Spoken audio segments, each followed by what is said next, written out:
Assalamualaikum warahmatullahi wabarakatuh.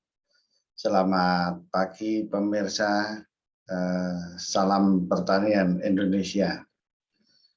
Pada pagi hari ini saya akan menjawab pertanyaan salah satu netizen kami, pemirsa kami, Pak, bagaimana membaca tabel pemupukannya?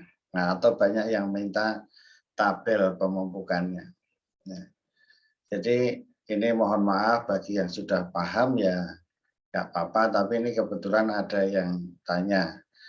Jadi netizen kami ini eh, paling banyak adalah petani pemula katanya. Ya. Jadi ini yang perlu kami sampaikan dasar-dasar dari pemupukan. Nah, terutama cara membaca tabelnya, jangan sampai salah kan gitu. Jadi oke, kita lihat nanti contohnya tabelnya seperti apa. Jadi di banyak perusahaan itu sebenarnya juga mengeluarkan tabel rekomendasi pemupukan. Nah, rekomendasi dasarnya, tabel dasarnya. Sebenarnya nanti bisa dikoreksi dengan berbagai macam faktor oleh tim rekomendator. Tapi ini sebagai dasar dulu. Oh, ini terjadi defisiensi ini perlu ditambah ini. Kemarin hasilnya tinggi, perlu ditambah ini, ya kan gitu. Tapi ini minimal kalau tidak mendatangkan tim rekomendator juga bisa melakukan pemupukan untuk menggunakan dasar saja, nah, tidak terlalu yang teliti sekali. Nah itu, oke, sambil kita lihat tabelnya, cara membacanya. Ini contohnya kita yang untuk TBM, untuk TM, tanaman menghasilkan. Tabel ini, sabar. Nah, jadi ini tabelnya. Jadi apa yang perlu diketahui oleh petani semua, Bapak Ibu sekalian, bahwa pemupukan itu yang pertama dasarnya adalah umurnya dulu. Umur tanaman kelapa sawit kita itu kebutuhan akan makannya, unsur haranya itu beda-beda. Antara umur yang 3 tahun dengan yang 9 tahun itu kan kebutuhannya berbeda. Oleh karena ini sudah disusunkan, oleh ini mengacu pada PPKS ya. Di perusahaan-perusahaan lain juga ada. Oleh karena itu yang perlu dibaca pada kolom pertama, umur tanaman. Umur tanaman. Jadi kebun kita umur tanamannya berapa? Misalnya 3 sampai 4 tahun, ini pilihan-pilihannya ya, ini sudah dikategorikan. 5 sampai 8 tahun, 9 sampai 15 tahun, 16 sampai 20 tahun, dan lebih dari 20 tahun sudah tua renta. Pertama harus dibaca umurnya, kebun kelapa sawit kita umur berapa. Nah, ya gitu kan. Contohnya kita umur 8 tahun, berarti yang kita pilih yang ini baris ke apa ya, yang di kolom ini baris yang kedua ini. Nah, itu.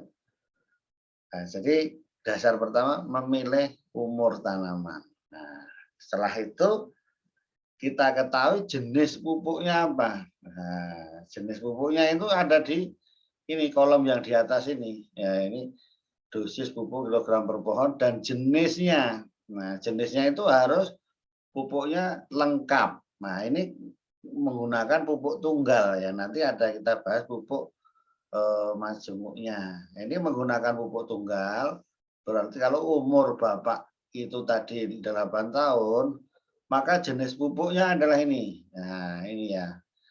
Urea adalah sumber nitrogennya, N-nya. Nah, itu ya kan. Itu sebesar berapa? 2,5 kilogram. Dosisnya per apa? Per pohon. Per pohon ya. Nah, per pohon. Nah, itu beda kalau dengan pupuk padi, ya kan gitu. Sekian kilo per luasnya berapa perluas, karena kalau tanamannya kecil-kecil nggak mungkin ngasihkannya per pohon. Kalau kelapa sawit kan besar-besar, bisa dihitung pohonnya tingginya, makanya per pohon. Nah gitu ya. Jadi jenis urea untuk nitrogennya ini. Kemudian untuk apa P-nya ini contohnya TSP, bisa SP36, bisa RP. Itu 1,7 kilogram, 1,75 kilogram per pohon ya. Nah, nanti per tahun itu. Jadi kemudian MOP-nya, KCL-nya untuk K. Jadi pupuknya harus lengkap. Jadi 2,25. Nah, kemudian dolomitnya, Mg-nya itu adalah 2,25. Ini kecil untuk boronnya ya kan. Ini kan 0, itu kan kecil atau 100 gram gitu. Sehingga total itu dosis yang diberikan itu adalah ini jumlah dalam 1 tahun, sehingga menjadi 8,85 kilogram per pohon per tahun. Nah gitu cara membacanya kan gitu. Ini apanya? Kemudian yang sering ditanyakan di sini, Pak, ini kan pupuk tunggal, urutannya bagaimana? Nah, ini kan memang nggak diurutkan seperti itu, tidak diurutkan seperti itu, ini sering ditanyakan. Kita sering menggunakan odrum.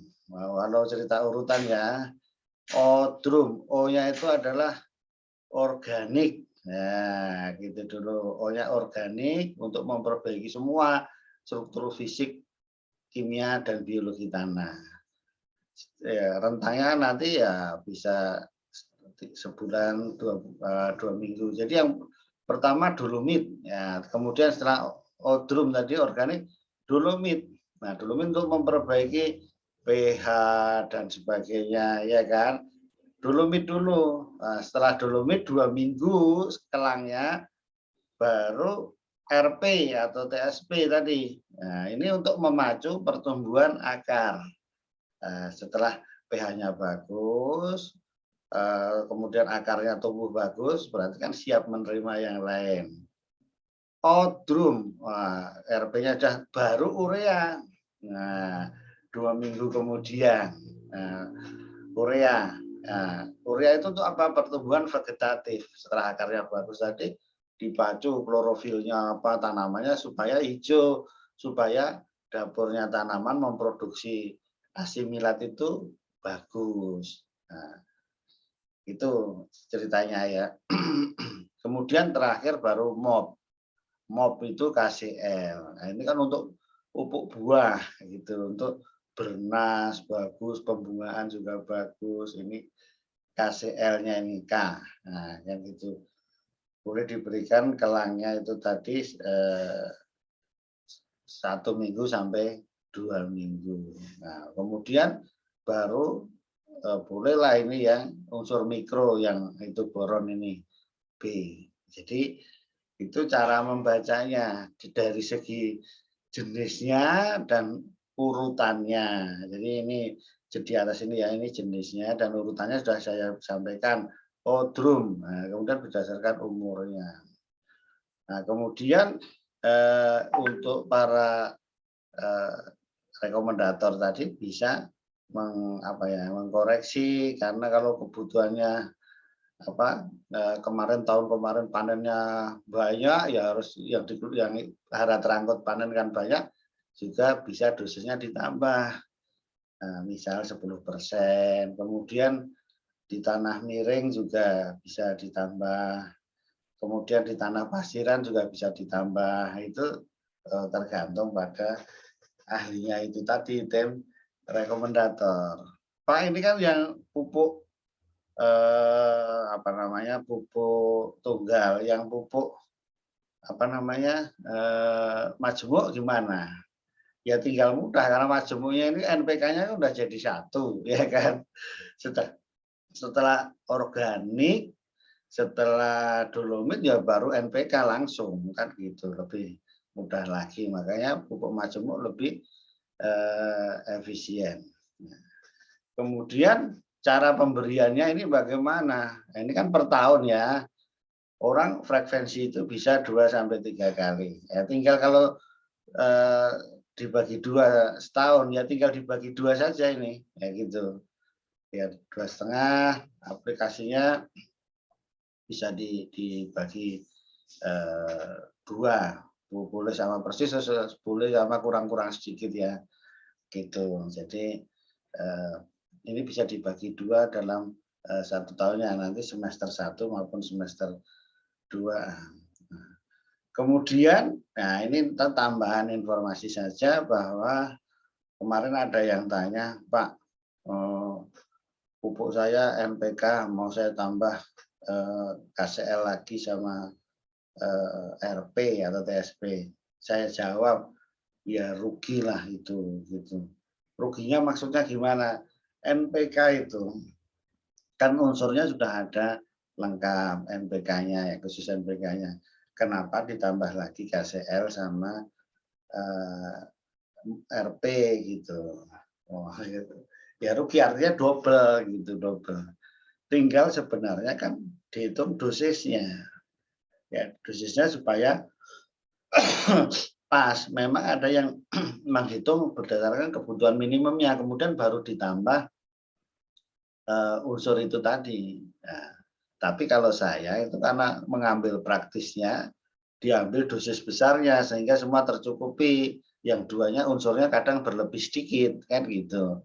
Daripada repot kita perlu menambah lagi karena pupuk majemuk itu tujuannya supaya praktis gitu, bukan nambah-nambah pupuk lagi gitu. Jadi itu filosofinya supaya tidak apa ya ribet gitu.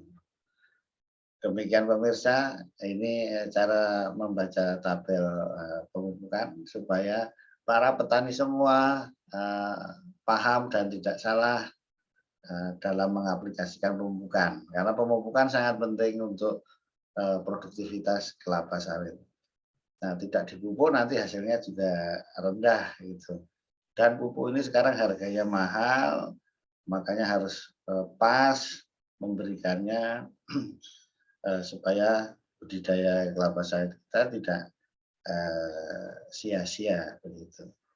Dan apa ya kosnya ini mahal, apa besar porsinya sekitar 60% kan gitu dari total kos biaya produksi perkebunan kelapa sawit. Demikian pemirsa, mudah-mudahan bermanfaat bagi kita semua. Assalamualaikum warahmatullahi wabarakatuh.